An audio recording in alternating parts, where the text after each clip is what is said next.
বাংলার প্রাণ ইলিশ মাছের রাজধানী চাঁদপুর। এখানেই গড়ে উঠেছে দেশের সবচেয়ে বড় ইলিশের বাজার, যা অবস্থিত একেবারে চাঁদপুর রেল স্টেশনের পাশে। প্রতিদিন সকাল থেকে রাত পর্যন্ত এই বাজারে যেন প্রাণ ফিরে পায়। দূর দূরান্ত থেকে ভেসে আসে নৌকা ভরা ইলিশ, হাত বদল হয় হাজার হাজার কেজি তাজা মাছের। এখানে ছোট মাঝারি থেকে শুরু করে বিশাল আকৃতির ইলিশ, সব সাইজেরই মাছই পাওয়া যায় এক ছাদের নিচে।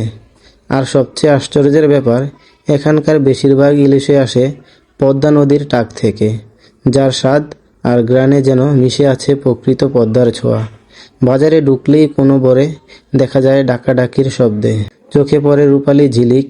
একদিকে পাইকাররা দর হাঁকছেন, অন্যদিকে ক্রেতারা নিজেদের পছন্দের ইলিশ বেছে নিচ্ছেন যত্ন করে।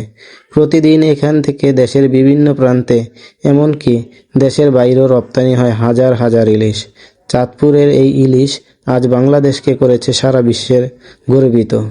তাই বলা হয়, চাঁদপুর মানে ইলিশ, আর ইলিশ মানেই চাঁদপুর। এই বাজার একবার গেলে বুঝে যাবেন কেন একে ডাকা হয় ইলিশের রাজধানী।